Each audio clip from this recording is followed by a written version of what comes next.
Freezing rain. The plan was to go back a couple miles here into the swamp, the back end, and go for a walk with Gage, just check out some trails we haven't been on in a while, and we're still going to do that. But it's a good freezing rain coming down right now. I think the brake issue I'm having is with the front brake, because it was locked on from the last time I was plowing, and the bike still wouldn't start as if that brake was not engaged. And I had that problem the very first day we rode this bike, if you guys remember. And as we're coming down the trail here, I can hear the front brakes rubbing, and there should be no brake on. I worked the handle to release it. It's out as far as it'll go. But I think there's still a bit of brake engaged there from it being frozen. And that's why it keeps throwing this brake code.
Trail's blocked.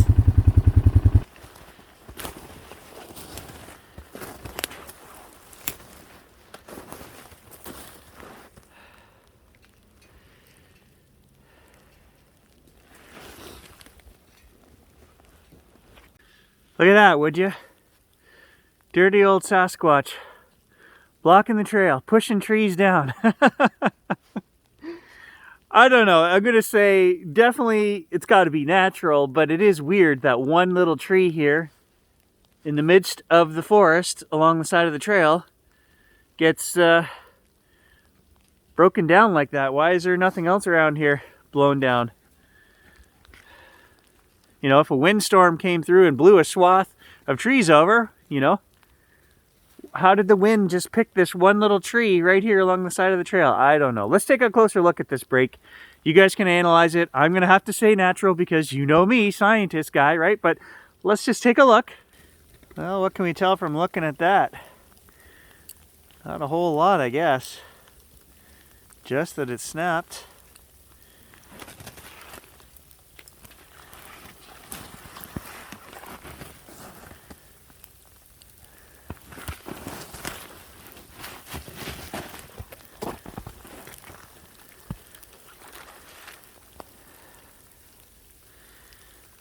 And yes, I checked all the snowy areas here.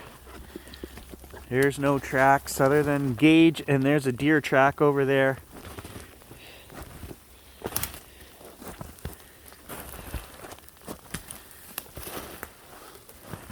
That's my track right there.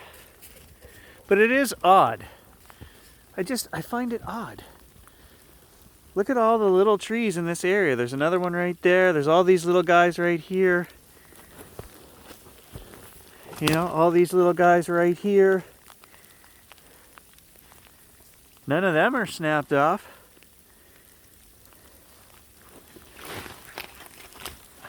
I think I'm going to have a real hard time breaking that, but I'm going to try.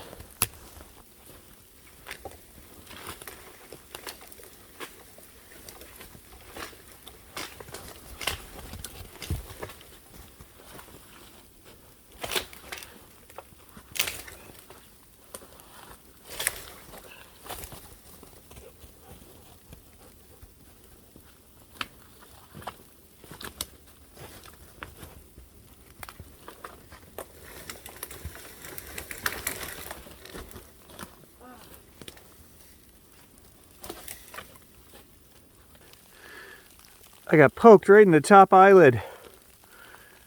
Oh, that hurt. We're gonna just drive over that. I'll have to bring the saw back next time and cut it out of the way.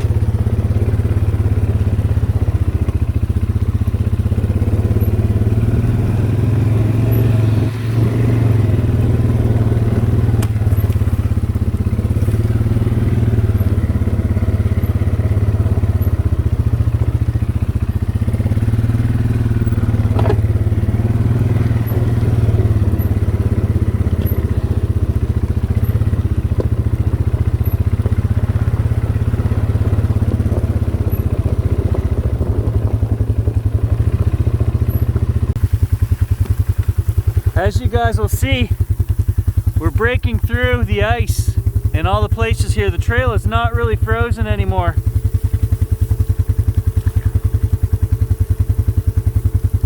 We're just gonna park the bike here off the trail. I'm only about 600 yards from where I wanted to drive to anyway.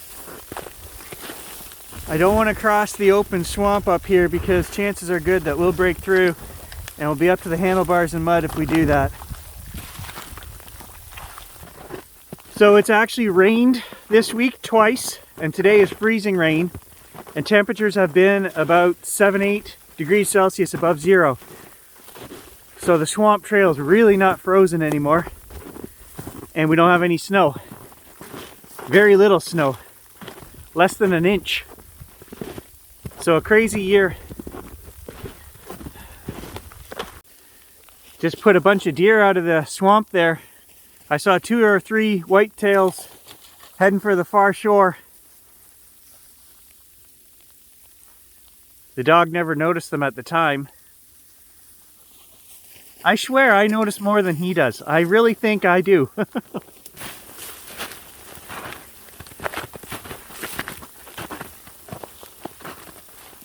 That's the trail we went on the other night to cross this first little swamp.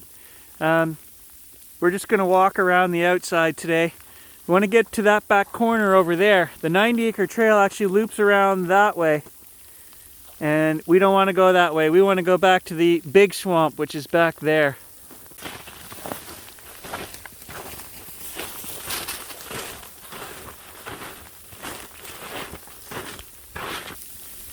I guess it's nothing.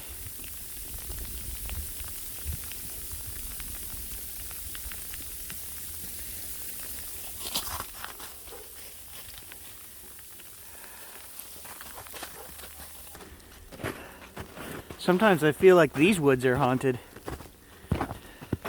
Certain places you come to on the trail, and I don't know why. Maybe it's just darker, but usually there's large granite involved with that creepy feeling.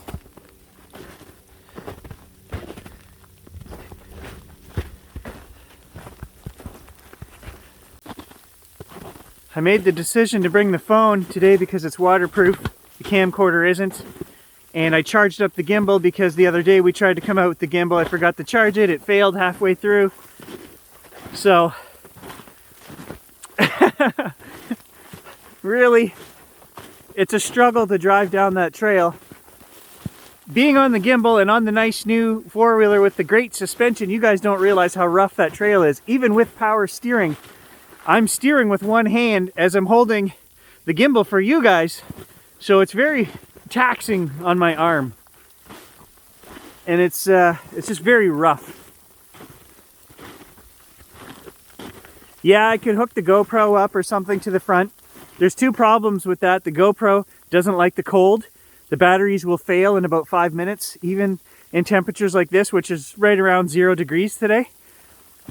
Worst invention ever, that GoPro. I own 3 of them. Yeah, call me stupid. I bought 3 of these things. There are sections along the edge of the swamp here that are so thick Like, there could be a moose standing right there and you would never see it.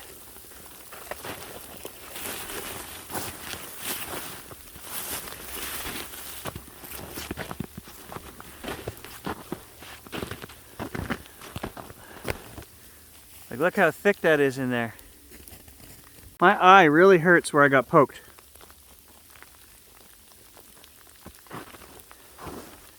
How do you get poked in the eye while wearing glasses?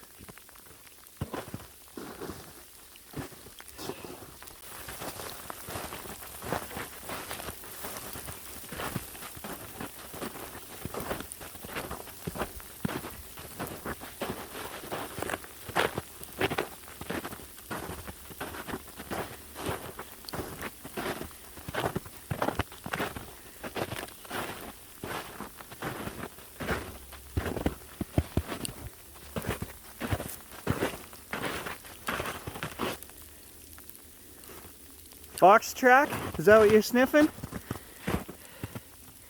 Yeah.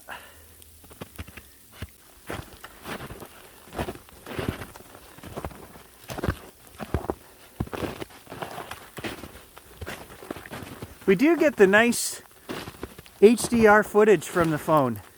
So on days when it's very dark like this, it actually brings up the shadow detail. So you can see quite a bit more than you can with the old conventional camcorders and things. So that's nice. That's a nice feature of the phone.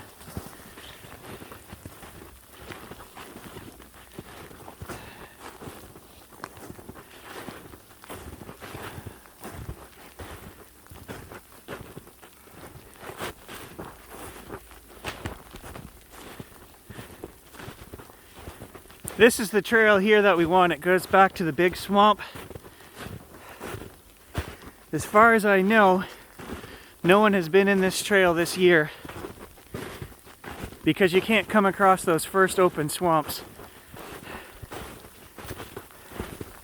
unless you walk. Trust me, everybody around here, they're too lazy to walk. If they can't take their snow machine or the four-wheeler back here, they're not coming. And really, there's only Tom, Dave, and I, and Tom's brother-in-law hunts back here, so there's not too many of us. It's all private property, as I've mentioned.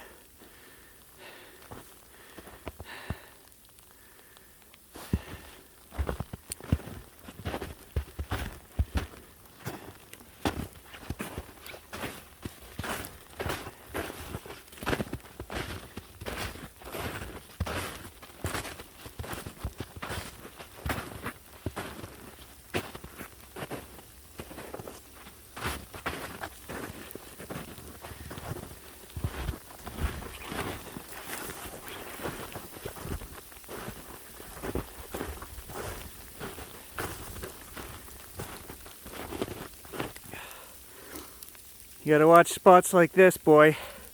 Going across here when it's not frozen, you could easily put a foot through there and break an ankle.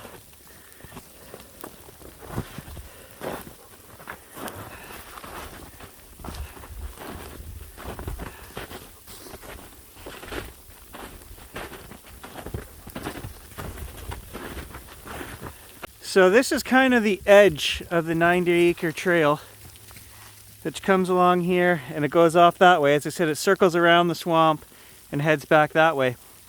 And we have to go out through there to get to the big swamp, another ½ kilometer. But look right here.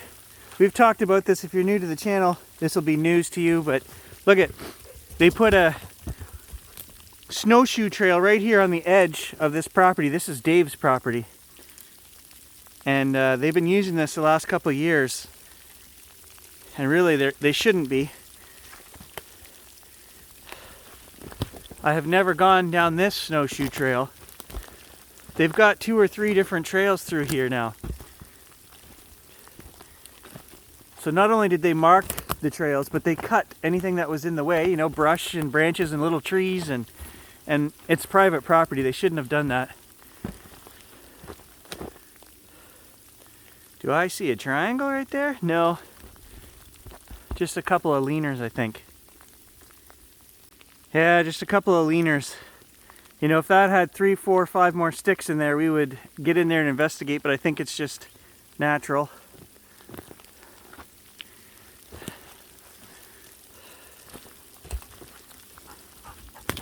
I hadn't intended on walking this snowshoe trail this morning, but we've never done this, so let's just take a look, see where it goes.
So essentially, it's just going to follow the wet area and it's going to head west until it hits Lake Nipissing. That's the only place they can go with this trail.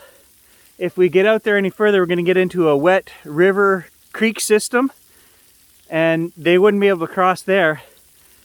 So they're going to stay here along the edge, and then if we go down there, I don't know, kilometer and a half, we will hit the shores of the lake. And off the lake, they have a whole bunch of other snowshoe trails put in down there, which is fine because that's actually Crown land.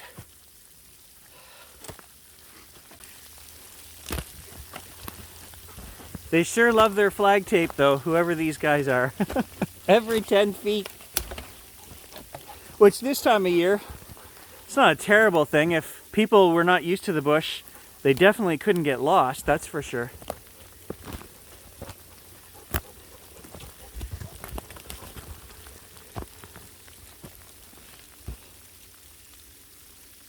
That's kind of a weird rock formation here.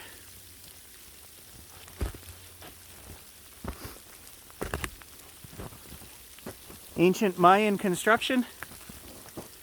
Look at the square edges.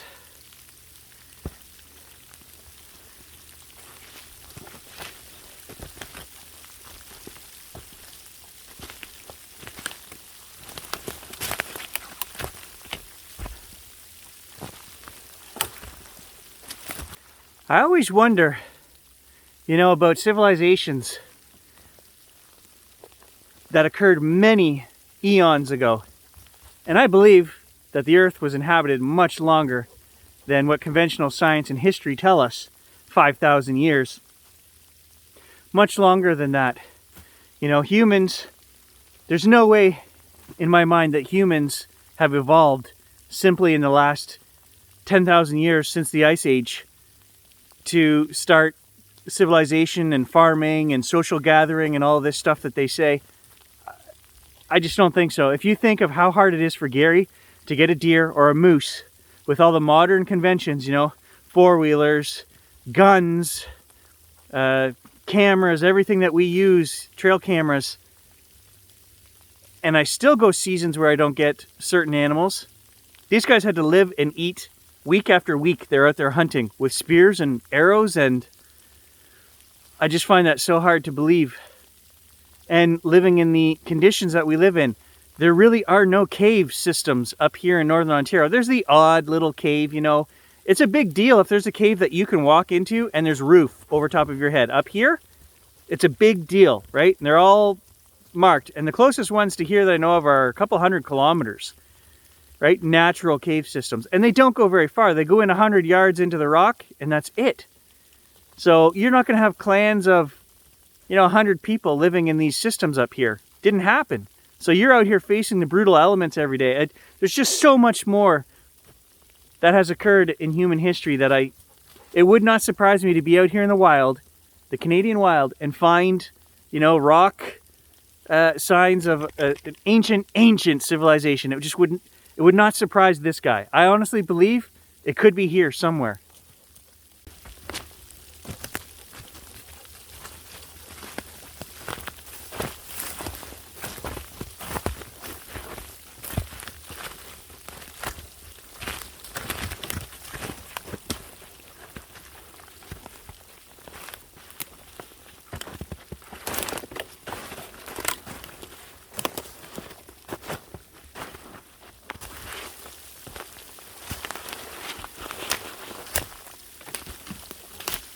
Hey, another ancient ruin.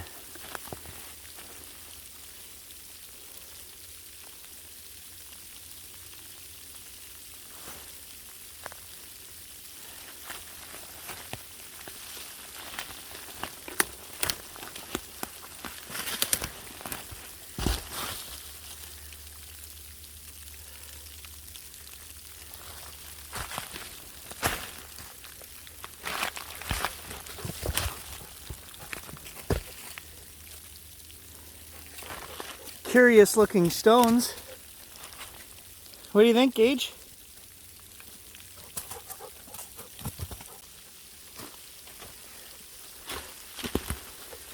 I think you have to be of a certain mindset. You know, you have to have that imagination. Some of the greatest explorers, that's what they had. They had imagination. That's why they were out here. They were looking for these unknown wonders, whatever was here, right? Were there ancient civilizations? The native tribes, where were they? You know, was there gold and silver? Just like down south, you know, the Aztecs and the Mayans and all of that stuff. It could have been up here.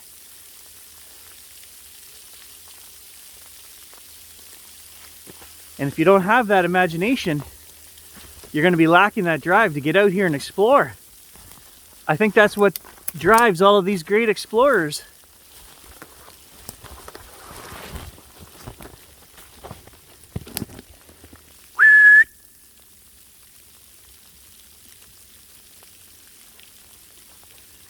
Let's make our way back to the bike, buddy.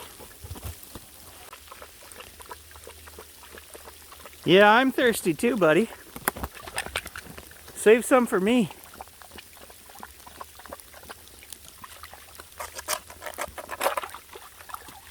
Okay, out of the water. Let's go. I know the next step. You get down and you roll in it.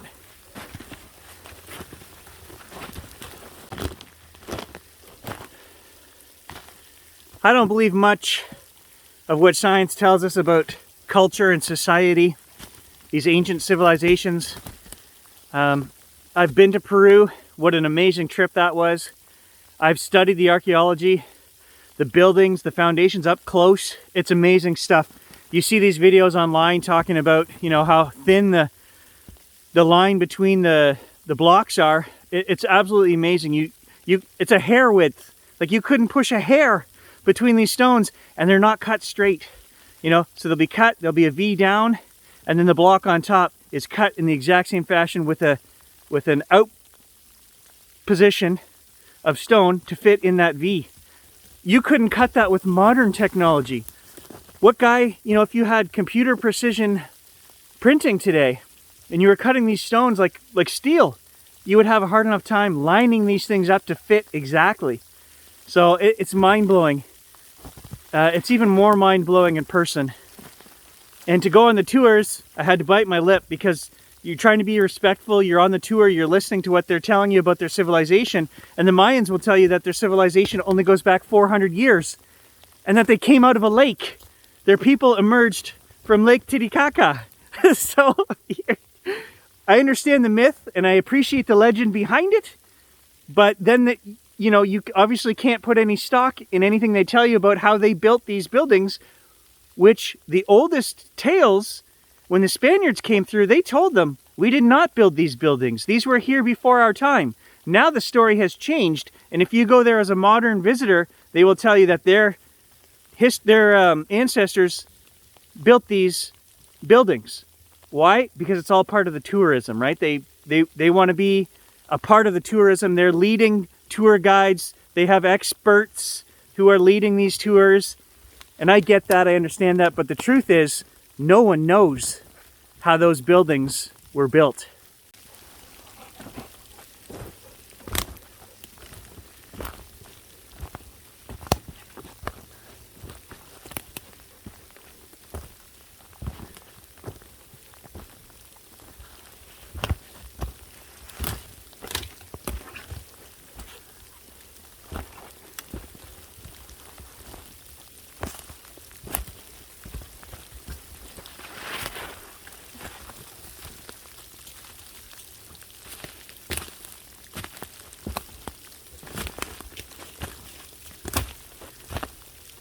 How many of you guys do not know, feel free to comment below, that the exact same construction techniques were used in ancient Egypt that were used in Peru?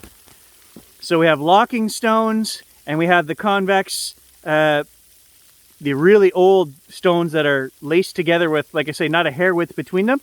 If you look at the base of the pyramids and the stone that you walk on to get to the pyramids, it's the same construction.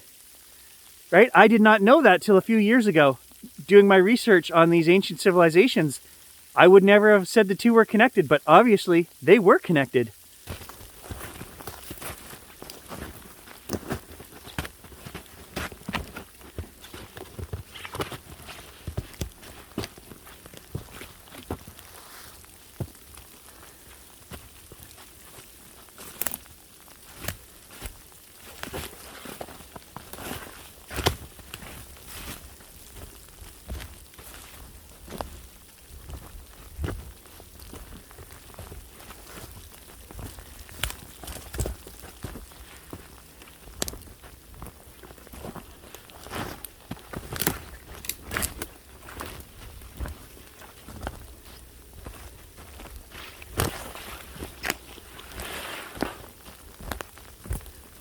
I'm a dummy. I'm almost back at the bike, and I realized I've got an axe in the back of the bike.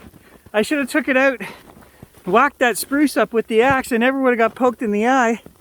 I gotta go home and put some ice on that. It's just throbbing.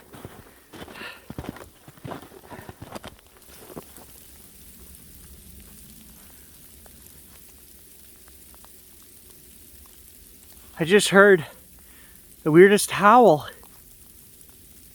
It sounded like a hunting dog, like a bloodhound coming from back in the swamp. There's nothing back there. There's no houses. The hair on the back of my neck stood up instantly, and no, I did not have the camera on. I was walking with it all folded up.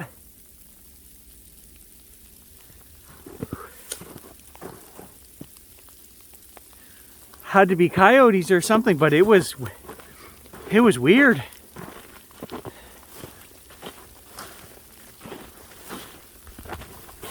God, if I heard that at night out here, I'd poop my pants. You didn't even react. What's wrong with you? Well, at least, I don't know. I don't know if he reacted or not, in truth, because I was too busy looking back there to make sure something wasn't running out the trail behind me.